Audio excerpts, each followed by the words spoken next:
Welcome to the federal Andhra Pradesh. Andhra Pradesh రాష్ట్రంలో లేదా దేశవ్యాప్తంగా పెరిగినటువంటి డీజిలు, పెట్రోలు ధరలు, అలాగనే ప్రధానమంత్రి పొదుపు పాటించమని పిలుపునివ్వడం, ఆ వెంటనే ఆంధ్రప్రదేశ్ ముఖ్యమంత్రి తన దగ్గర ఉన్నటువంటి వెహికల్స్ అన్నింటిని కూడాను తగ్గించేసేసి 11 వాహనాల కాన్వాయ్ని కేవలం 4 వాహనాల్లోకి మార్చుకోవడం, వీటన్నిటినీ చూసిన తర్వాత నిజంగా పొదుపు అనేది ఏ దేశానికైనా ఏ రాష్ట్రానికైనా అవసరం. కానీ ఇప్పుడు సముద్రంలో పెరిగినాయి కాబట్టి ఇప్పుడు మాత్రమే పొదుపు పాటించమంటము, ఆ తర్వాత వాటి గురించి పట్టించుకోకపోవటము, ఆలోచించుకోకపోవటము ఈ పాలకులకు ఎంతవరకు కరెక్టు? రాష్ట్ర ముఖ్యమంత్రి చంద్రబాబు నాయుడు చెప్తున్నటువంటి ఈ పొదుపు విధానాలు, లేకపోతే ఆయన కాన్వాయ్ని తగ్గించుకోవడం, ఇదంతా కూడాను నిజంగా పొదుపుకు కరెక్ట్ అయిన సంకేతం అంటారా ఈశ్వరయ్య గారు?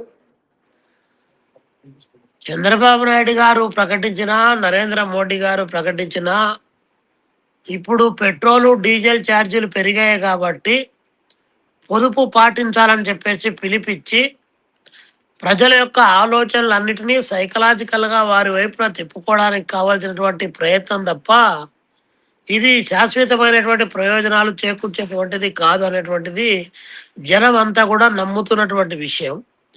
నరేంద్ర మోడీ గారు హైదరాబాద్ సభలో ప్రకటించారు. అదే రోజు రాత్రి గుజరాత్లో దాదాపు 150 వెహికల్స్తో పెద్ద ఎత్తున కాన్వాయ్ని నడిపినటువంటి పరిస్థితి దేశమంతా కూడా వీక్షించినటువంటిది కనిపిస్తూ ఉంది. ఈరోజు నరేంద్ర మోడీ గారు పొదుపును పాటించమని చెప్పేసి చెప్తా ఉన్నారు.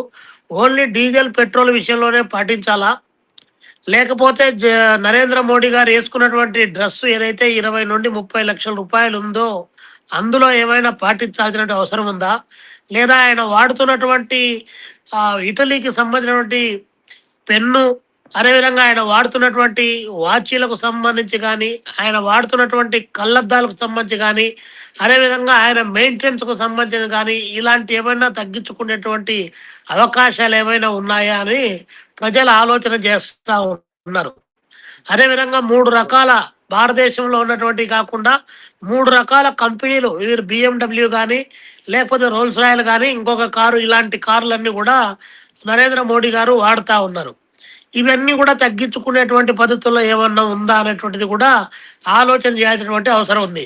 అంటే ప్రజలను పొదుపు పాటించమని చెప్పి పెంచినటువంటి ధరలను ప్రజలపైన ఎందుకు పడతా ఉన్నాయని చెప్పడానికి కావాల్సినటువంటి ప్రయత్నం తప్ప ఇది మన పాలనా వైఫల్యం కాదు, ఇది మన విదేశాంగ విధానంలో అవలంబించినటువంటి వైఫల్యం కాదు, ఇది అంతర్జాతీయంగా వచ్చినటువంటి క్రూడాయిల్ ధరల నేపథ్యంలో ఇది పెరుగుతుందని చెప్పి ప్రజలపైన భారాలు వేయడం, తర్వాత పొదుపు పాటించమని చెప్పేటటువంటి ఒక దుర్మార్గకరమైనటువంటి చర్యకు ఈరోజు భారత ప్రభుత్వంలో ఉన్నటువంటి ప్రధానమంత్రి నరేంద్ర మోడీ గారు ఆయన పిలిపివ్వగానే తానా అనగానే తందానా అని చెప్పేసి చంద్రబాబు నాయుడు గారు నేను 7 కార్లు ఉన్నాయి, వాటి 3 కార్లు తీసేసి 4 కార్లకు పెట్టుకున్నా, ఇంతకుముందు నేను ఒక విమానాన్ని, నా కొడుకు ఒక హెలికాప్టరు, పవన్ కళ్యాణ్ గారు ఒక హెలికాప్టర్ వాడుతూ ఉంటుంది, వాటి కూడా మేము తగ్గించుకోవడానికి ప్రయత్నం చేస్తూ ఉన్నాము, అవసరం లేకపోయినా కూడా సింగపూర్కు ఒక 7 మంది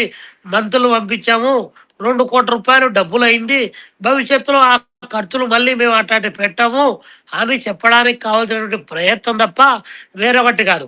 ఆయన చంద్రబాబు నాయుడు గారు ఇట్లా కాళ్ళు తగ్గించుకుంటూ అనగానే నిమ్మల రామానాయుడు గారు సర్రన సైకిల్ పైన వచ్చి ఆయన ఇంకొక అంశాన్ని జనానికి చెప్పడానికి కావాల్సినటువంటి ప్రయత్నం చేస్తూ ఉన్నారు. అంటే ప్రజలు ఏ పద్ధతుల్లో మాయ చేయాలి, ప్రజలను మీరు వేసేటువంటి పన్నుల భారం నుంచి అది సక్రమైనటువంటిదే. భారత ప్రధానమంత్రి నరేంద్ర మోడీ గారే తగ్గించుకున్నటువంటి సందర్భంలో ఈ రాష్ట్రానికి 45 సంవత్సరాల పాటు రాజకీయాల్లో ఉన్నటువంటి ఒక విజనరీ చంద్రబాబు నాయుడు గారే పొదుపు పాటిస్తున్నటువంటి సందర్భంలో మనం ఎంత అని చెప్పేసి ప్రజల యొక్క మెదళ్లను మార్చడానికి కావాల్సినటువంటి మాయ కాకుండా వేరే ఏముంది? పొదుపు పాటించడం కాదు, అసలు భారతదేశం అవలంబించాల్సినటువంటి ఆ యుద్ధ సమయంలో ఇజ్రాయిలు, ఇరాను, అదేవిధంగా అమెరికా మధ్య జరిగినటువంటి ఆ యొక్క వార్లో భారత ప్రభుత్వం అవలంబించాల్సిన పద్ధతులు అవలంబించుంటే ఈ పరిస్థితిది వచ్చి ఉండేటువంటిది కాదు. కానీ ఈరోజు యుద్ధ చర్యల సందర్భంగా ఏమి భారతదేశం పైన ప్రభావం పడదని చెప్పి నరేంద్ర మోడీ గారే మాట్లాడారు. ఏమి పెంచబోము అని చెప్పేసి ఆయనే మాట్లాడాడు. కేంద్ర మంత్రి కిషన్ రెడ్డి గారు కూడా అదే మాట మాట్లాడాడు. కానీ ఎన్నికలు అయిపోయినా రెండో రోజే తమ యొక్క బాధుడును ప్రజలపైన భారాన్ని మోపారు. అంటే ఎన్నికల కంటే ముందు ఇక్కడ వస్తున్నటువంటి ఆర్థిక మాంద్యం కానీ లేదా ఆర్థిక సంక్షోభం కానీ ప్రపంచవ్యాప్తంగా ఉన్నటువంటి అంశాలు కానీ ఈ పాలక వర్గాలకు తెలియదంటే వాళ్ళందరికీ తెలుసు. కానీ ఇది వాంటెడ్ ప్రజలపైన భారాలు వేయాలి, వేసి ప్రజల యొక్క వెన్నెముకలు ఇచ్చడానికి కావాల్సిన ప్రయత్నం చేస్తున్నాం తప్ప ఇది పొదుపు చర్యల్లో భాగం కానే కాదని చెప్పి ఈ సందర్భంగా మేము చెప్పదలుచుకున్నాం. ఓకే, అంటే ఈశ్వరయ్య గారు, ఇప్పుడు మనకు ఆ హర్ముజ్ నుంచి మనకు దిగుమతి అయ్యేటువంటి ఈ ముడిసరుకు ఏదైతే క్రూడ్ ఆయిల్ ఉందో ఇది మనకు జస్ట్ ఒక 18% మాత్రమే ఆగింది. మిగిలిన అంతా కూడా వస్తూనే ఉంది.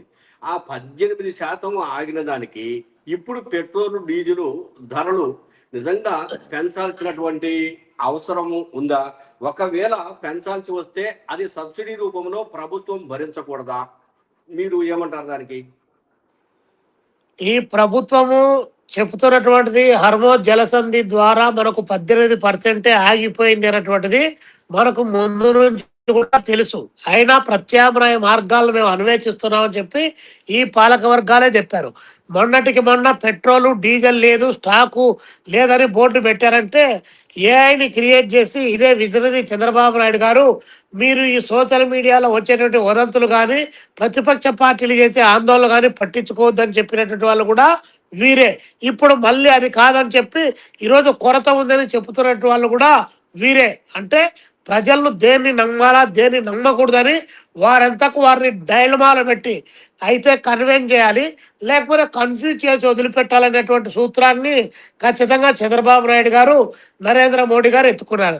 రెండోది, పెట్రోలు డీజిల్ ఛార్జీలకు సంబంధించి కేంద్ర ప్రభుత్వమే ఎందుకు భరించకూడదు? ఈరోజు ఎవరైతే సోకాళ్ళు ఆదాని బదాని లాంటి కంపెనీలు ఉన్నాయో అది నరేంద్ర మోడీ గారి యొక్క ఆప్తమిత్రులు ఎవరైతే ఉన్నారో వారికి కావాల్సినటువంటి రాయితీలు వేల లక్షల కోట్ల రూపాయలు రాయితీలు ఇస్తున్నటువంటి నేపథ్యంలో ప్రజలపైన భారాలు పడకుండా చూడాల్సిన బాధ్యత ఈ ప్రభుత్వం పైన లేదా? పైగా భారతదేశంలో 29 రాష్ట్రాల్లో అత్యధికంగా ఈవెందో తెలంగాణ కంటే కూడా మన పైనే అదనంగా ఈరోజు ఛార్జీ పెరిగినటువంటిది. మనది 113 రూపాయల పైచీలకు ఈరోజు పెట్రోలు డీజిల్ ఛార్జీలు పెరిగినటువంటిది. పక్కన తెలంగాణలో కొంత తగ్గింది. అదేవిధంగా గోవా లాంటి రాష్ట్రాలు లేదా పక్కనటువంటి పాండిచ్చేరి, హిమాచల్ ప్రదేశ్, అదేవిధంగా అస్సాము, పక్కన కర్ణాటక, తమిళనాడు ఈ రాష్ట్రాలన్నిటితో సరిపోల్చి చూసినా కూడా ఆంధ్రప్రదేశ్లోనే ఎక్కువ ఉంది. మరి చంద్రబాబు నాయుడు గారు వాగ్దానం చేశారు, లోకేష్ బాబు గారు వాగ్దానం చేశారు పాదయాత్ర, యువగలం పాదయాత్ర చేసినప్పుడు మేము అధికారంలోకి వస్తే అసలు పెట్రోల్ డీజిల్ ఛార్జీలు పెంచేటువంటి సమస్య లేదు, అలాంటిది ఏదైనా జరిగినా కూడా మేము వాటిని నివారించడానికి కావాల్సినటువంటి ప్రత్యామ్నాయ ఏర్పాటు చేస్తామని చెప్పారు. ప్రత్యామ్నాయ ఏర్పాట్లు అంటే ఏంటి? ప్రజలపైన భారాలు పడకుండా మేము వాటిని మా మీద వేసుకుంటామనే పద్ధతిలో చెప్పారు. కానీ ఈరోజు ఈ రెండు ప్రభుత్వాలు ఎందుకు ప్రజల దగ్గర నుంచి పారిపోయాయి? పెట్రోల్ ఛార్జీలు పెరిగినాయి, డీజిల్ ఛార్జీలు పెరిగినాయి, సిఎన్జి గ్యాస్ ఛార్జ్ పెరిగింది, అదేవిధంగా అన్ని రకాల యొక్క ధరలు విపరీతంగా పెరిగిపోయాయి. అక్కడ అవి పెరిగేటప్పటికీ నూనె వస్తువులన్నీ పెరిగేటప్పటికీ ఇప్పుడు మార్కెట్లో ధరలు ఆకాశంలో అంటుతూ ఉన్నాయి.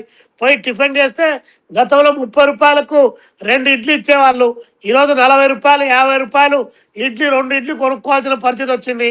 కాబట్టి చిన్న చిన్న హోటళ్ళు కానీ అదేవిధంగా బడ్డీ కొట్లు కానీ వ్యాపార సంస్థలు కానీ అన్నీ ఒకవైపున మూతపడతా ఉన్నాయి, ఇంకొక వైపు నుండి ధరలు విపరీతంగా పెరుగుతూ ఉన్నాయి. కమర్షియల్ గ్యాస్ ధర అమాంతంగా 1000 రూపాయలు పైచిలకు పెంచుకున్నటువంటి పరిస్థితి ఈరోజు ఉంది. కమర్షియల్ గ్యాస్ ధర పెరిగిందంటే చిన్న టీ కొట్టు వాడికి కావాల్సిందే గ్యాసు, అదేవిధంగా పెద్ద హోటల్ వాడికి కావాల్సిందే. చిన్న టీ కొట్టు వాడు రేటు పెంచాల్సిందే, పెద్దవాడు రేటు పెంచాల్సిందే. అవి ఎవరిపైన భారాలు పడుతున్నాయి? తిరిగి ప్రజలపైన భారాలు పడుతున్నాయి. అంటే కేంద్ర రాష్ట్ర ప్రభుత్వాలు రెండు కూడబలుక్కొని చంద్రబాబు నాయుడు గారు అక్కడ నరేంద్ర మోడీ గారు కూడబలుకొని ఆయన ఒక తాకీదిస్తే దాన్ని అందుకొని ఈ రాష్ట్ర ప్రజలకు మేము ఆదర్శంగా ఉన్నామని చూపించడానికి కావలసినటువంటి ఒక దొంగ ఎత్తుగడేసి ప్రజలపైన భారాలు వేయడానికి ఈ రెండు ప్రభుత్వాలు కూడా నిర్ణయం తీసుకొని ఆ మేరకు ప్రజలను వారి యొక్క ఆలోచనలు మలచడానికి కావాల్సినటువంటి ఒక కుట్ర కోణం ఇక్కడ దాగింది. అంటే ఈ ప్రభుత్వాలు కార్పొరేట్ కంపెనీలకు, కార్పొరేట్ సంస్థలకు, బ్యాంకుల్లో కొల్లగొట్టే వాళ్లకు, ప్రజల ఆస్తులు తెగనమ్మి తింటున్నటువంటి వాళ్లకు, ఈ దేశంలో సంపదను దోచుకుపోయినటువంటి దొంగలకు ఒకవైపున కాపలా కాస్తూ వారికి లక్షల కోట్ల రూపాయలు రాయితీలు వారికి కల్పిస్తూ ఆరుగాలం కష్టపడి రోజువారీ పని చేసుకుంటే ఆ పని చేసేటువంటి కూలీల యొక్క కడుపు కొట్టడమే కాకుండా వారికి పని కల్పించకపోవడమే కాకుండా ఈరోజు వారి యొక్క తినే కంచం పైన కూడా ఈ రేట్లు పెంచి దాడి చేయడం తప్పితే వేరే ఏముంది. కాబట్టి నరేంద్ర మోడీని నమ్మమాకండని దేశ ప్రజలకు మేము చెబుతా ఉన్నాము. రాష్ట్ర ప్రజలకు కూడా చెప్తున్నాం. చంద్రబాబు నాయుడు గారంతా ఈరోజు ఊసర వెళ్ళి మరొకరు లేరు.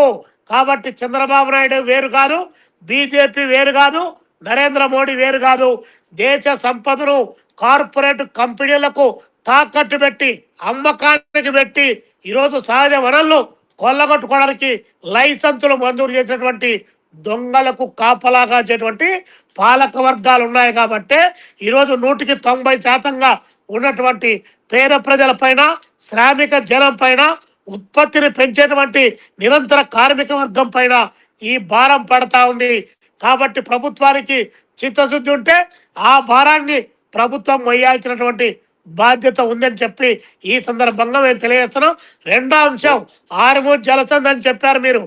ఆర్మూర్ జలసంధిని మూయడానికి కానీ, ఆ 18% షార్టేజ్ రావడానికి కానీ నీ భారతదేశం యొక్క అలీన విదేశాంగ విధానాన్ని నీవు తాకట్టు పెట్టి ఇజ్రాయెల్కి సపోర్ట్ చేసి నువ్వు ఎవరితో ఆయిల్ కొనాలి, ఎవరితో కాటన్ కొనాలి, నువ్వు దిగుమతి చేసుకోవాలి, ఏ దేశాలకు ఎగుమతి చేసుకోవాలని అమెరికా నిర్ణయిస్తే ఆ అమెరికాకు ఊడిగం చేస్తే నేను చెప్పినటువంటి మాట కాదు ఇది. సాక్షాత్తు ఆర్ఎస్ఎస్ చీఫ్ మాధవ్ చెప్పినటువంటి మాటనే ఈ సందర్భంగా చెప్తున్నాం. వెన్నుముక లేనటువంటి ప్రధానమంత్రి, ఈ 14 మంది ప్రధానమంత్రులు దేశానికి పనిచేశారు. కానీ ఏ ఒక్క ప్రధానమంత్రి కూడా ఇంత చేతగానటువంటి వాడు ఎవరు లేరు. ఈ నరేంద్ర మోడీ అనేటువంటి వాడే ప్రధానమైనటువంటి అసమర్థ ప్రధానమంత్రి. ఓకే ఈశ్వర గారు, ఇప్పుడు మనకు ఆంధ్రప్రదేశ్ రాష్ట్రంలో ప్రభుత్వం వచ్చి 23 నెలలు గడిచింది. లక్షల అంటే కొన్ని వేల కోట్లు, లక్షల కోట్లు ఇప్పటికే అప్పులు చేస్తున్నారు. ఈ అప్పులను వీలైనంత వరకు సార్ బాబురావు గారు నమస్తే. నమస్తే వెంకటేశ్వర గారు. నమస్తే సార్. అన్నా బాబురావు నమస్తే. నమస్తే నమస్తే అండి. ఈ అప్పులను వీలైనంత వరకు తగ్గించుకోవాలి, ప్రజలపై భారం పడకుండా చూడాలి. ఇప్పటికే ప్రజలు చాలా భారాలు మోస్తున్నారు.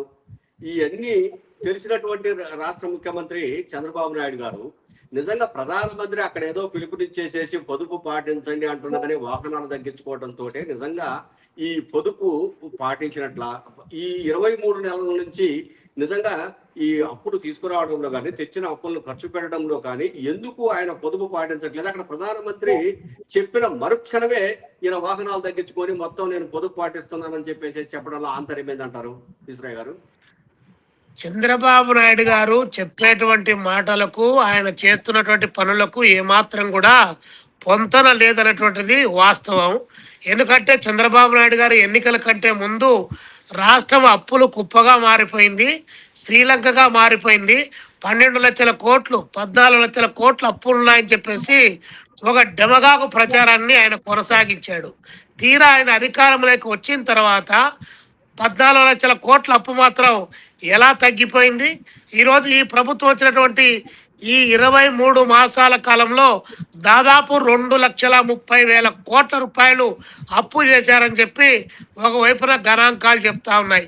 మరి 23 మాసాల కాలంలో నరేంద్ర మోడీ గారు చెప్పకముందే ఈ విజనరీ గారికి తెలియదా, నేను ఒక విమానాన్ని వాడుతా ఉన్నా, నా కొడుకు ఒక విమానం వాడుతా ఉన్నాడు, పవన్ గారు ఒక విమానం వాడుతా ఉన్నారు, మంత్రులకు ఎమ్మెల్యేలకు విపరీతంగా ఖర్చులు పెడతా ఉన్నాము, సింగపూర్ టూర్లకు డబ్బులు ఖర్చు అవుతా ఉంది, విచ్చలవిడిగా ప్రభుత్వ ఆదాయాన్ని, ప్రజల యొక్క పన్నుల రూపంలో వచ్చిన ఆదాయాన్ని విచ్చలవిడిగా అనవసరమైనటువంటి ఖర్చులు పెడుతున్నాం, జిఎస్టి 400 కోట్లు తగ్గిస్తే 500 కోట్లు పెట్టి ప్రధానమంత్రిని భజన చేయడానికి మనం ఈ డబ్బులు ఖర్చు పెడుతున్నాం అని చెప్పి చంద్రబాబు నాయుడు గారికి తెలియదా అంటే అన్నీ తెలుసు.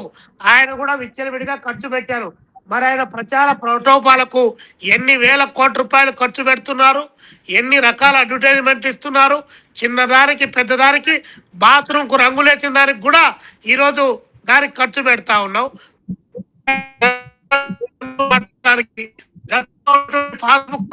ఫోటోలు మార్చడానికి, గతంలో ఉన్నటువంటి ఇతరేతరమైనటువంటి ప్రభుత్వ పథకాలను మార్చి మళ్ళీ పేర్లు పెట్టుకోవడానికి ఎన్ని వేల కోట్ల రూపాయలు ఖర్చు పెడతా ఉన్నారు. మరి అవన్నీ పొదుపు చర్యలు మీరు భావించి ఉంటే, అవి పొదుపు పాటించుంటే మరి ఇప్పుడు 2,30,000 కోట్లు అప్పు చేయాల్సి వచ్చినా ఈరోజు ప్రధానమంత్రి గారు పిలిపిగానే నేను ఈ దేశానికి ఆదర్శపడుతున్నానని చెప్పడానికి ఆయన కార్లు తగ్గించుకుంటే జనం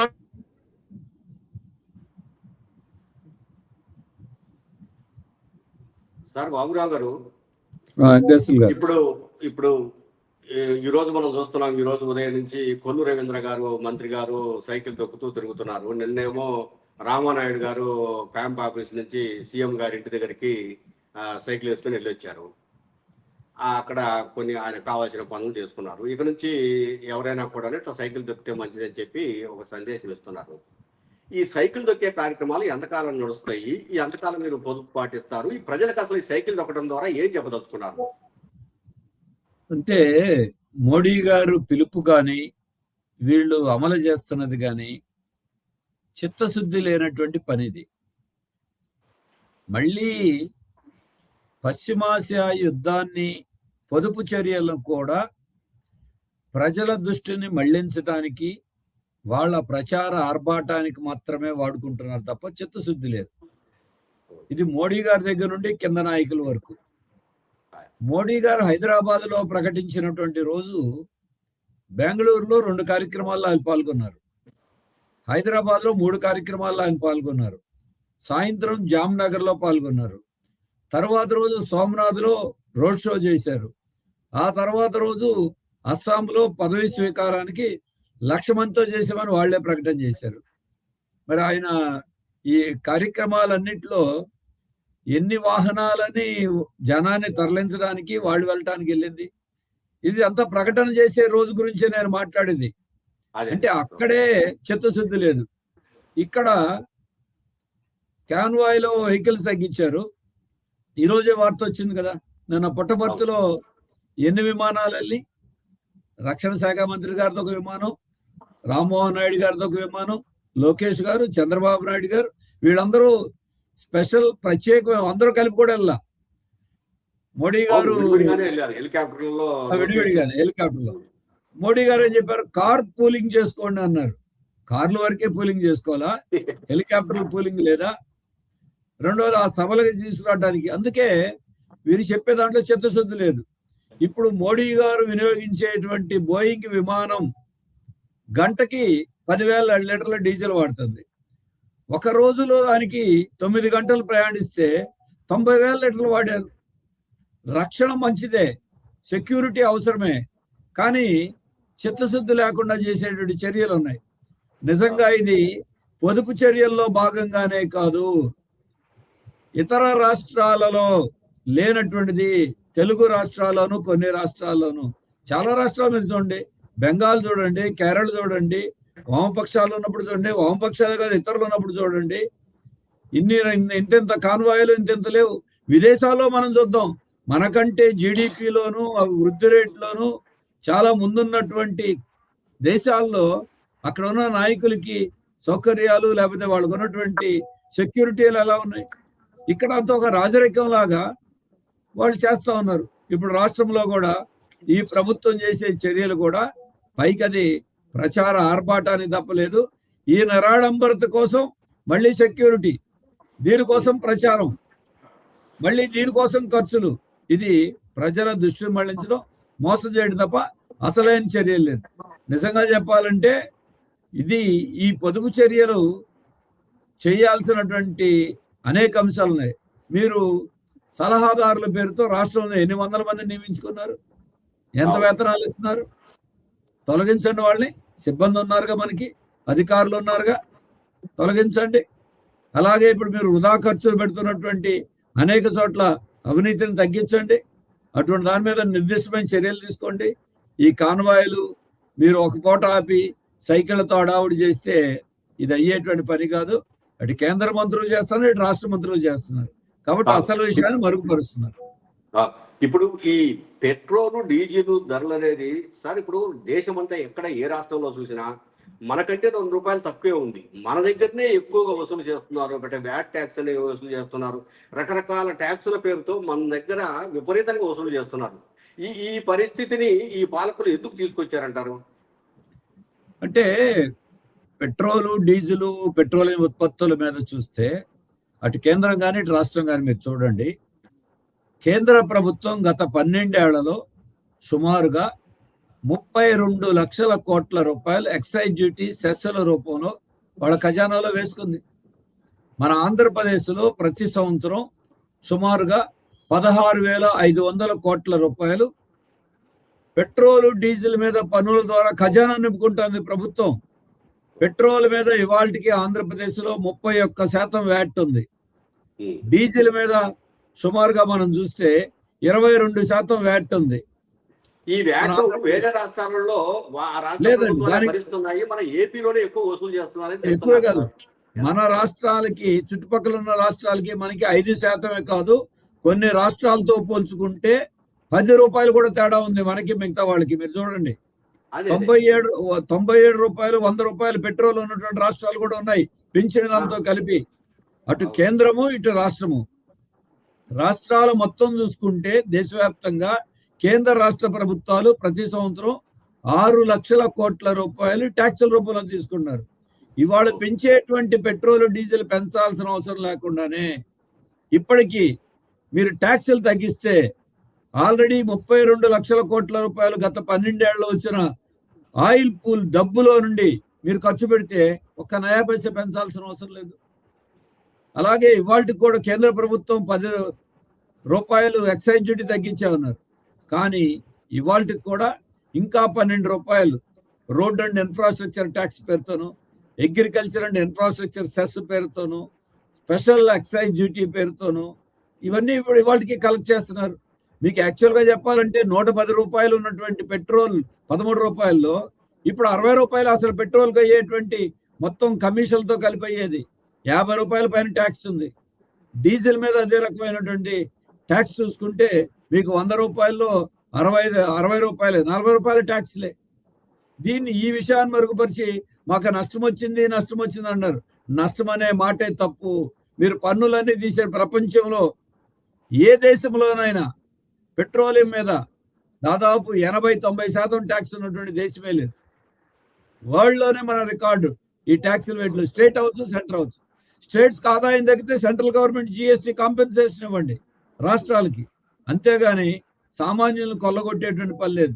ఇదే ప్రభుత్వం రిలయన్స్ వాళ్ళు, ఇవాళ రిలయన్స్ ఆయిల్ ఉంది, అది ప్రపంచంలో ఉన్న ఇతర దేశాలకి మనం దిగుమతి చేసుకున్నాం. రిలయన్స్ వాళ్ళు ఇక్కడి నుంచి ప్రపంచంలో ఎగుమతి చేస్తున్నారు. ఏప్రిల్ నెలలో 34% ఆయిల్ ఎగుమతులు మన దేశం నుండి పెరిగినాయి. ఆ రిలయన్స్ పై స్పెషల్ ఎకనామిక్ జోన్ పేరుతో జామ్నగర్లో వాళ్ళకి పెట్రోల్ మీద ఉండేటువంటి ట్యాక్స్ ₹21 వాళ్ళకి మినహాయింపు ఇచ్చారు. అలాగే ఏవియేషన్ టర్బైన్ ఆయిల్ దాని మీద ట్యాక్స్ లో స్పెషల్ ఎకనామిక్ జోన్ పేరుతో వాళ్ళకి మినహాయింపులు ఇచ్చారు.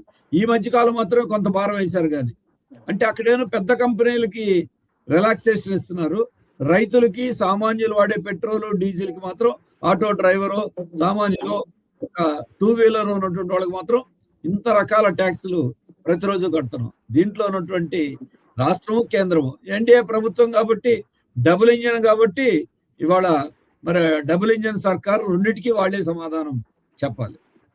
అందుకనే డబుల్ ఇంజిన్ కాబట్టి నేను అక్కడ ప్రధానమంత్రి చెప్పిన మరుక్షణమే ఇక్కడ వెహికల్స్ అనేది తగ్గించుకొని నేను మొత్తం డీజిల్ పెట్రోల్ అంతా సేవ్ చేస్తున్నానని వెహికల్స్ అన్ని తగ్గించాల వెంకటేశ్వర గారు. సింబాలిక్ గా ప్రచార ఆర్భాటం కోసం మాత్రమే తగ్గించారు. మీకు అది కూడా మీరు అన్ని తగ్గించేశారు అనుకుంటున్నారు, ఏమీ తగ్గించలా. అందుకనే ఊరికనే మీడియా కోసం తగ్గించినవి, ప్రజల దృష్టిని ఆకర్షించడం కోసం తగ్గించినవే. అసలు విషయాలు బీపీలు షుగర్లు తగ్గుతాయి. అదే అందుకనే అటువంటిది ఏమి లేదు, ప్రచార ఆర్భాటం. ఇప్పుడు సార్ బాబురావు గారు, ఇంతకు ముందు ప్రధానమంత్రి ఇట్లనే ఈ కరోనా వచ్చినప్పుడు చప్పట్లు కొడితే పోద్దని చెప్పి చప్పట్లు కొట్టించారు సార్. అవును. ఇప్పుడు సరే మనకు క్రూడ్ ఆయిల్ ధరలు పెరిగినాయి అంతా 18% పెరిగింది. ఈ ధరలు పెరిగినాయని చెప్పేసి మీరు పొదుపు పాటించండి అని చెప్పేసి ఇప్పుడేమో ఈ విధమైనటువంటి ఒక పొదుపు సూత్రాలు 7 సూత్రాలు చెప్పేసి చెప్తున్నాడు. మీరు అన్నట్టు ఆయన పాటించలేదు, జనాన్ని పాటించమని చెప్తున్నాడు. అసలు ఈ పాలకులు కరెక్ట్ గా ప్రజలకు ఏమని ఇప్పుడు వీళ్ళు చెప్పే దాని ద్వారా అందుతున్న సందేశం ఏమని అసలు అంటే, మొదటి విషయం ఏంటంటే 4 రోజుల క్రితం వరకు ఆర్థిక పరిస్థితి బ్రహ్మాండంగా ఉందని వాళ్ళే చెప్పారు. అసెంబ్లీ ఎన్నికల ఫలితాలు 5 రాష్ట్రాలకు వచ్చేదాకా అంతకుముందు చాలా మంది మన ఆర్థిక పరిస్థితి బాగోలేదేమో, జాగ్రత్త పడండి అంటే ఇదంతా దుష్ప్రచారం చేస్తున్నారు, మన పునాదులు చాలా బలంగా ఉన్నాయి కాబట్టి మనకేమీ లేదని వాళ్ళే చెప్పారు. మరి ఒక్కసారి ఆకస్మికంగా అసెంబ్లీ ఎన్నికల ఫలితాలు అయిపోయి జనంతో ఓట్లు ఎంచుకోవడం పని అయిపోయిన తర్వాత అప్పుడే ఆర్థిక సంక్షోభం గుర్తించారా? పశ్చిమాసియా యుద్ధం అప్పుడే వచ్చిందా? ఫిబ్రవరి 28వ తారీఖున ప్రారంభమైనట్టుందే.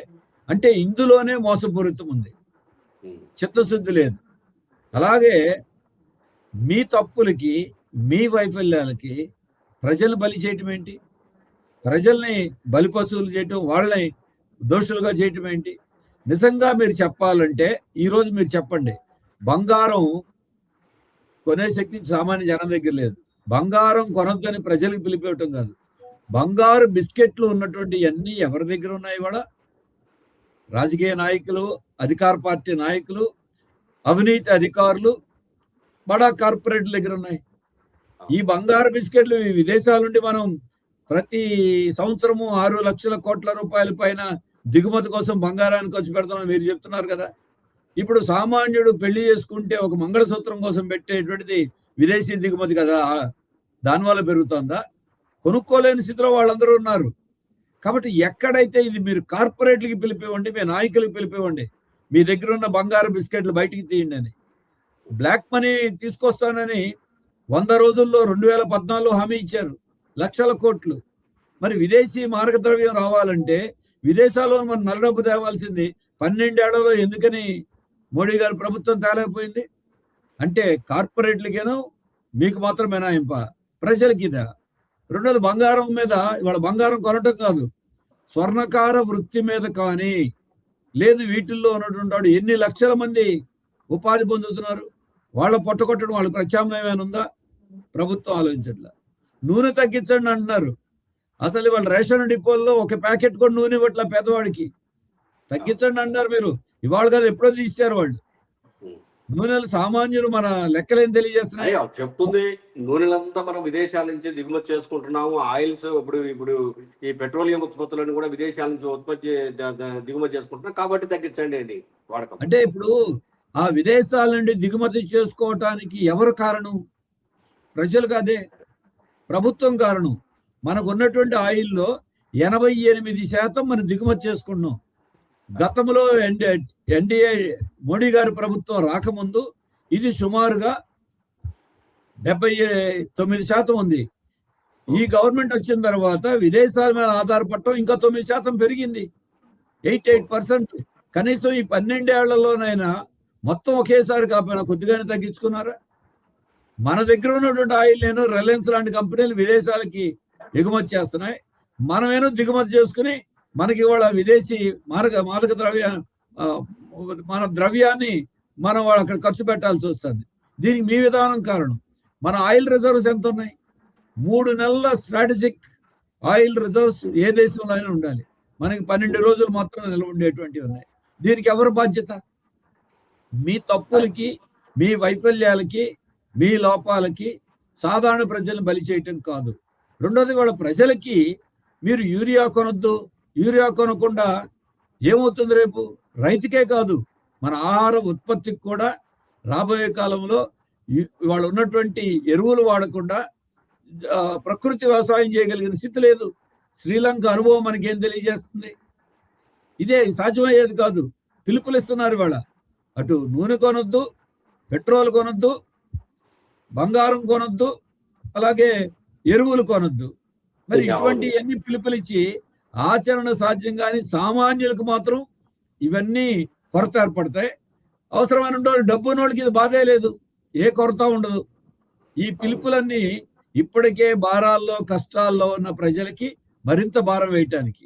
ఇప్పుడు రవాణా ఛార్జీలు పెరిగితే వాహనం ఉన్నవాళ్ళకే కాదు, ఇప్పుడు ఆర్టీసీ సంస్థకి 90 కోట్ల రూపాయలు భారం పడుతుంది. రేపు ఏం చేయాలి? ఫ్రీ బస్ అంటున్నారు, మళ్ళీ జనవరినే ఆర్టీసీ వేయాలి. అట్లే వాళ్ళు ఆటో ఎక్కితే మరి వాళ్ళు మాత్రం ఏం చేస్తారు? రవాణా ఛార్జీలు పెరిగితే కూరగాయలు, నిత్యావసరాలు, పాలు అన్ని రేట్లు పెరుగుతాయి. ఇప్పటికే ద్రవ్యోల్బణం గత ఏనాడు లేనంతగా ద్రవ్యోల్బణం పెరిగిపోయిందని లెక్కలు తెలియజేస్తున్నాయి. మరి ఇవన్నీ అయితే ఇది ఒక రికరింగ్ ఇంపాక్ట్ ఉండేటువంటి మన ఆయిల్ ధరల పెరుగుదల అనేది ఒక వీడియో అయిన అంశం, ఐసోలేటెడ్ అంశం కాదు, అన్నిటితో కూడా ముడిపడి ఉన్నటువంటిది. అందుకే ఈ పిలుపులు ఇవ్వాల్సింది. అలాగే ఇంకో విషయం కూడా, మీ వాళ్ళు డబ్బు లేదు, కార్పొరేట్ల దగ్గర సామాన్యులకు పొదుపు చేయమనటం కంటే కార్పొరేట్లు మీరు ట్యాక్స్ పెంచండి. ఇప్పటికి గతంలో 30% ఉన్న కార్పొరేట్ ట్యాక్స్ తగ్గించారు 18%. ఇప్పుడు కష్టాల్లో ఉంది కాబట్టి మీరు ట్యాక్స్ పెంచండి ఎందుకు పిలిపివ్వలేదు? ఇప్పుడు కూడా ఈ క్రైసిస్ లో కూడా లాభపడుతుంది ఎవరు? రష్యా నుండి చౌక ఆయిల్ కొని రిలయన్స్ కంపెనీ బాగుపడతా ఉంది, ఇతర దేశాలకు ఎగుమతి చేస్తా ఉన్నారు. ఈ రోజు కూడా మనం చూస్తున్నాం అనేక ఇష్యూస్ లో కరోనాలో లాభపడినటువంటి వాళ్ళు ఎవరు? సామాన్యులు చనిపోయారు, కార్పొరేట్లు బాగుపడ్డారు. చూసాం మనం, ప్రభుత్వ ఖజానాకి డబ్బులు వచ్చినాయి. మరి ఈ రోజు ఆయిల్ $110 అయింది బ్యారెల్ అంటున్నారు. కరోనాలో $20, $30, $10 పడిపోయినప్పుడు ఒక్క నయా పైసా కూడా పెట్రోల్ డీజిల్ ఛార్జీలు తగ్గించలా. పెంచినప్పుడు పెంచుతూ ఉన్నారు, తగ్గినప్పుడు ఎందుకు తగ్గించలా? ఆ డబ్బులన్నీ ఏమైనాయి? ఆ లాభాలన్నీ ఏమైనాయి? మీరు అది ఖజానాలు వేసి వాడేసుకుని ఇష్టారాజ్యంగా ఇప్పుడు పెరిగినాయి కాబట్టి పెంచమన్నారు. ఆయిల్ పూల్లో ఆ డబ్బుని అలా ఉంచుంటే ఇవాళ పెరిగినప్పుడు దాన్ని కాంపెన్సేట్ చేయొచ్చు. అటువంటి ముందు చూపు కూడా లేదు. అందుకని ఇవన్నీ ప్రభుత్వ వైఫల్యాలు. పొదుపు చేయడం ఎవరికి తప్పని ఎవరు అనరు, కానీ పొదుపు అనేటువంటి పిలుపు వారి వైఫల్యాన్ని కప్పిపుచ్చుకోవడం, వాడుకోవటం తప్పు. రెండోది, సామాన్య ప్రజల్ని కష్టాల్లో ఇబ్బందుల్లో నెట్టడానికి పొదుపు సూత్రాలు వాడుకోవటం తప్పు. పొదుపు చేయాల్సిన దగ్గర మన మామూలుగా చెప్తా ఉంటారు సామెత, ఏనుగులు పోయేటువంటి దారి వదిలేసి చీమలు పోయేటువంటి దారి మీద చేసినట్టుగా ఇవాళ బడా సంస్థల యొక్క దీన్ని వదిలేసి సామాన్యుల మీద మీ ప్రతాపం చూపిస్తేనో సామాన్యులకు పిలుపులిస్తేనో ఉపయోగం లేదు. ఓకే ఓకే బాబు గారు. ఈశ్వరయ్య గారు, ఒక విషయం చెప్పండి. ఇప్పుడు టెక్నాలజీ బాగా అభివృద్ధి చెందింది. టెక్నాలజీని ఉపయోగించుకొని ఈ పొదుపు పద్ధతులు ఏ రకంగా, అంటే ఇప్పుడు మహానాడు పెట్టాలనుకున్నారు, దాన్ని ఏదో అంటే ఇది ఒక పెద్ద అంశం. ఇప్పుడు మహానాడు పెట్టాలనుకున్నారు, 27, 28వ తేదీల వరకు 3 రోజులు దాన్ని 2 రోజులు కుట్టించుకున్నారు. అట్లాగనే ఇక లేదు, పొదుపు పాటిస్తున్నాం కాబట్టి వెహికల్స్ తీసుకొచ్చి జనాలను తీసుకొచ్చి లేదా ప్రతినిధి సభ పెట్టేది లేదు, అదంతా మేము రద్దు చేస్తున్నాము, పార్టీ స్టేట్ ఆఫీస్లోనే కూర్చొని మేము టెక్నాలజీ ద్వారా వీడియో కాన్ఫరెన్స్లు పెడతామా, దానికి అటెండ్ కాండి అని చెప్తున్నారు. అది సరే, ఒక విధంగా మంచిది. కానీ ఇటువంటి వీడియో కాన్ఫరెన్సులు లేకపోతే ఇవన్నీ కూడా ప్రభుత్వములో జరిగే కొన్ని కార్యక్రమాలు ఉన్నాయి, మీటింగ్స్ ఉన్నాయి. ఈ నుంచి హైదరాబాద్ పోతారు, ఇంకో చోటుకు పోతే ఇంకో ఐఏఎస్లు ఐపీఎస్ల కోసం కోట్లు ఖర్చు పెడతారు. దీని అంతా కూడాను ఈ టెక్నాలజీ రూపంలో ఎక్కువగా వాడి ఉపయోగిస్తే కొంత పొదుపు చేసిన వాళ్ళు అవుతారు కదా. దీని మీద మీరేమంటారు? టెక్నాలజీ వాడుకొని పొదుపు చేయడానికి కూడా అభ్యంతరం పెట్టాల్సినటువంటి అవసరం లేదు. అయితే అదే సందర్భంలో ఇప్పుడు మేఘాల పైన చంద్రబాబు నాయుడు గారు తెలుగునాడును ఏదో మహానాడును నెల్లూరులో జరిపేటువంటి దాన్ని 2 రోజులు 3 రోజులు దాన్ని 2 రోజులు కుదించడం, 2 రోజులది వర్చువల్గా మీటింగ్ జరుపుకోవడం అనేటువంటిది కూడా మా పర్స్పెక్టివ్ దృష్టిలో మేము ఆలోచించినప్పుడు ఇది కూడా ప్రజలను మభ్యపెట్టేటువంటి కార్యక్రమే. ఎందుకంటే తెలుగుదేశం పార్టీనే తన మీటింగ్ వాయిదా వేసుకుంది అని తన నిజాయితీని ప్రజలు నమ్మించేటువంటి దాంట్లో భాగంగా చేస్తున్నటువంటిది ఒకటి. రెండోది, నిజంగా పొదుపు చర్యల్లో భావించాలని అనుకున్నప్పుడు చంద్రబాబు నాయుడు గారు రూపాయి పావల ప్రజలకు ఇవ్వడానికి పోయేటప్పుడు ముగ్గురు పోయి విమానాలు వేసుకొని పోయి ఏదో ఊర్లో ఒక గ్రామంలో ఉండి ఆడికి 500 మంది పోలీసులు, అదేవిధంగా యంత్రాంగం మొత్తం, రాష్ట్ర యంత్రాంగం, అధికార యంత్రాంగం అంతా అక్కడికి వచ్చే బదులు అదేదో సెక్రటరియట్లో కూర్చొని వర్చువల్గా చేస్తే ఖర్చు తగ్గుతుంది. అదేవిధంగా దానికి కావాల్సినటువంటి ప్రజలకు ఇంకొక ₹10 పావలోనో పెంచి వారికి ఇవ్వడానికి కూడా అవకాశం ఉంటుంది. కానీ అవన్నీ ఏమీ చేయడం లేదు. ప్రచారం విషయంలో ఎక్కడ కూడా బాబు గారు ఎనికి తగ్గడం లేదు. కానీ ఇప్పుడే చూస్తా ఉన్నాం, మీ టీవీలోనే చూస్తా ఉన్నాం, అందరూ కూడా ఒక పక్క ఆయన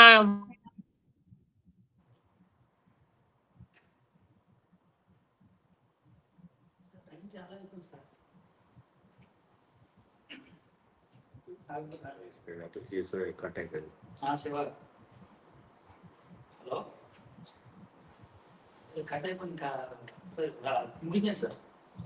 ఓకే బాబురావు గారు, ఈశ్వరయ్య మధ్యలో కట్ అయింది. మొత్తం మీద అంటే ఈ పొదుపు సూత్రాలను పాటించడంలో చంద్రబాబు నాయుడు గారు ప్రచారాన్ని ఉధృతం చేసి వాడుకుంటున్నారు తప్ప నిజానికి ఇది ప్రజలకు ఉపయోగపడేది కాదనేది టోటల్ గా వస్తున్నటువంటి అభిప్రాయం. అంటే ప్రజాభిప్రాయం ఎక్కువగా కూడా. పైగా ఈ ఏదైతే డీజిల్, పెట్రోల్ ఇట్లా చిన్న చిన్న సామాన్యులమైన భారం పడే ఉంటాయో వాటిని తగ్గించడంలో కూడా నిర్లక్ష్యంగానే ఉన్నారనేది ఒకటి ఉంది. ఈ అంశాలను అధిగమించడానికి రాష్ట్ర ప్రభుత్వం తరఫున ముఖ్యమంత్రి ఒక సూచన, అంటే ఏం చేస్తే ఆయన బాగుంటుంది, ఎలా చెయ్యాలని మీరు అనుకుంటున్నారు?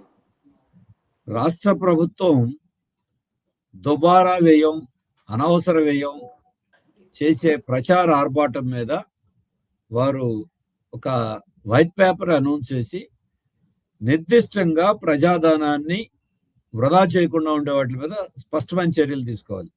అందులో ఒకటి ముఖ్యమైనది, ఈరోజు ముఖ్యమంత్రి గారు సొంతంగా కూడా ఢిల్లీలో ఇంటి రిపేర్ల కోసం ఆయన దానికి ఈ మధ్యన జీవో రిలీజ్ చేశారు, కోట్ల రూపాయలు. ఇటువంటిది ఇప్పుడే కాదు, ఎప్పుడు అవసరం. ఢిల్లీ ఎన్నికల్లోనే, అసెంబ్లీ ఎన్నికల్లో పెద్ద చర్చనాంశం అయినాయి ప్యాలెస్లు మిగతావన్నీ. అందుకని అటువంటి వ్యక్తిగతమైన విషయాలు చూడాలి. అలాగే చిన్న ఇందాకే చెప్పారు, పెన్షన్ల పంపిణీ ఒక సచివాలయంలో ఒక వాలంటీర్ చేసేవాడు. ఏదో సింబాలిక్ గా పెంచినప్పుడు సభ పెట్టడం వేరే, ప్రతి నెల దానికోసం ఒక పెద్ద భారీ ఎత్తున ప్రోగ్రాం చేయాల్సిన అవసరం ఏముంది? అలాగే మొన్న మోడీ గారు సోమనాథ్ 1000 ఏళ్లలో జరిగినటువంటి దాన్ని ఇవాళ తీసుకొచ్చి అఖిల భారత స్థాయిలో ఉన్నటువంటి మీడియాకి కోట్ల రూపాయలు 2 రోజుల పాటు అడ్వర్టైజ్మెంట్లు ఇచ్చారు. ఇది అవసరమా? ప్రజలలో సోమనాథులో జరిగే కార్యక్రమానికి ఏపీ నుంచి అడ్వర్టైజ్మెంట్లు ఇవ్వాల్సిన అవసరం లేదు. ఏపీనే కాదు, ఎక్కడా అవసరం లేదు. ఎప్పటి గురించో జరిగిన దాని మీద ఒక మతపరమైనటువంటి కార్యక్రమాలు చేసుకుంటారు, ఎప్పుడు జరుగుతాయి, తప్పు కూడా కాదు. దాన్ని రాజకీయంగా వాడుకోవటం, అది కూడా ప్రజల సొమ్మును ఖర్చు పెట్టడం, ఇటువంటి పబ్లిక్ గా కనబడుతుంది. మోడీ గారు పొదుపు పిలిపించిన తర్వాత జరిగినటువంటి ఇవన్నీ చూస్తున్నాం. అలాగే ఈరోజు గవర్నమెంట్ పరంగా చూసుకున్నప్పుడు ఇందాక కూడా చెప్పాను, మీరు సలహాదారులు లక్షల రూపాయలు ఖర్చు పెట్టి ఎందుకు సలహాదారులు చేయాలి? అలాగే ఇవాళ మీరు మంత్రులు అన్నారు, ఏ ఎమ్మెల్యే వెళ్ళినా ఎక్కడికి వెళ్ళినా వందల సంఖ్యలో. అలాగే కాన్వాయిలు ఆఖరికి మంత్రులు ఉన్నట్టుగానే పోలీస్ ఎస్కార్ట్లు ఎమ్మెల్యేలు కూడా ఉన్నాయి ఆంధ్రప్రదేశ్ లో. కాన్వాయిలు, పోలీస్ వ్యాన్లు, ఈ పోలీస్ సిబ్బంది ఎమ్మెల్యేలకి, మళ్ళీ చైర్మన్లు, రకరకాలైన దానికి ఏ హోదా లేకుండా ఏంటంటే సార్, కొంతమంది ఎమ్మెల్యేలు కాకుండా ఇన్ఛార్జీలు ఉన్నారు కదా, 11 మంది, వాళ్ళకు కూడా ఇన్ఛార్జీలు కూడా పైలట్ కారు వాళ్ళకు కూడా ఉన్నాయి. ఇప్పుడు ఇదే కాదు, నిన్న మొన్న కూడా వచ్చింది, ఆర్ఎస్ఎస్ చీఫ్ మోహన్ భగత్ మిగతా వాళ్ళ కాన్వాయిలు కూడా మీడియాలో 50 వాహనాలతో కాన్వాయ్ వెళ్తున్నటువంటి కూడా వచ్చినాయి మోడీ గారు చెప్పిన తర్వాత. అందుకే అటు రాష్ట్రం కానీ ఇటు కేంద్రంలో కానీ చూస్తూ ఉంటే వీళ్ళ చర్యల విషయంలో పొదుపు పేరుతో ఇప్పుడు ప్రమాదం ఏముందంటే సామాన్యులకు అందాల్సిన పథకాలు, సామాన్యులకు అందాల్సినటువంటి సర్వీసులు, గవర్నమెంట్ వాళ్ళకి చేయాల్సినవి కోత పెట్టే ప్రమాదం ఉంది. కోత పెట్టాల్సినటువంటి బడా సంస్థలు లేదు నాయకులు కోతలు పెట్టుకోవాల్సి నేను కనపడకుండా కంటిన్యూ చేస్తారు. సామాన్యులకు మాత్రం పొదుపు. రేపు ఇప్పటికే లాస్ట్ టైం యూరియా సప్లై ఎరువులు చూసాం, మళ్ళీ ఇప్పుడు యూరియా కొరత ఏర్పడేటువంటి, ఇప్పటికీ గ్యాస్ కొరత కంటిన్యూ అవుతూనే ఉంది. కమర్షియల్ గ్యాస్ కూడా రేటు పెంచిన తర్వాత కూడా 3,300 కూడా కొనుక్కోవడానికి అయినటువంటి పరిస్థితి వాళ్ళు ఏర్పడింది. పెట్రోల్ డీజిల్ కొరత 2-3 రోజులు ఏర్పడితే ఎలా ఉందో ఆంధ్రప్రదేశ్ అతలాకుతలం అయిపోయిన సంగతి మనం చూసాం.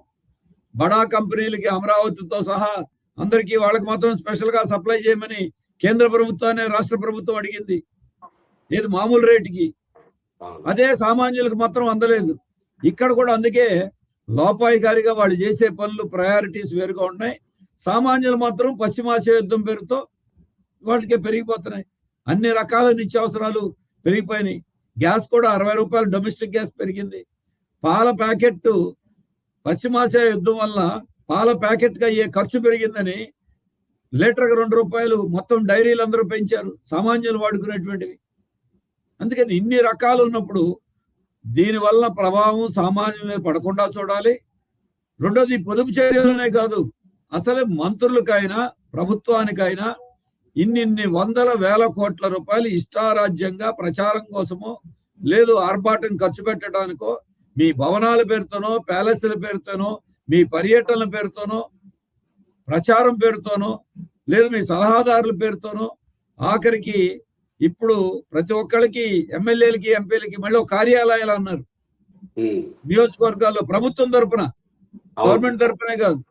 ఇన్ని రకాలైనటువంటి ఖర్చులు చూస్తే ఖచ్చితంగా కనపడుతున్నాయి. వీటిని ఇప్పటికైనా వాళ్ళు కోత పెడితే చాలా పొదుపు చేయొచ్చు, అది ప్రజలు ఖర్చు పెట్టేటువంటి అవకాశం కూడా ఉంది. ఆదాయానికి ఉన్నటువంటి మార్గాల్లో కార్పొరేట్ల మీద మిగతా వాళ్ళ మీద పన్నులు కట్టగలిగిన శక్తి ఉన్న వాళ్ళ మీద త్యాగం చేయమని వాళ్ళకి పిలిపివ్వండి, వాళ్ళ దగ్గర నుంచి చేయండి. మీరు చెప్పిన P4 ఏమైంది? P4లో వచ్చేసేయండి, మీరు పేదవాళ్ళని ఆదుకోండి అంటే అది టోటల్ అట్టర్ ఫెయిల్యూర్ అయింది. పిలిపిస్తే అవ్వదు, పన్నులు రాబట్టి దాన్ని ఖర్చు పెట్టాలి ప్రభుత్వం. ఇది వాళ్ళు చర్యలు తీసుకోవాలి. ఓకే బాబురావు గారు నమస్తే. మా స్టూడియోకి వచ్చి మంచి అంశాలను ఈ ఇప్పుడు ఈ పొదుపు లేకపోతే ధరల పెరుగుదలకు కారణాలను వీటన్నిటి కూడా ఆ ప్రజలకు ఈ పాఠకులకు అదే విధంగా ప్రభుత్వ ప్రతినిధులకు కూడా వివరించినందుకు ధన్యవాదాలు సార్.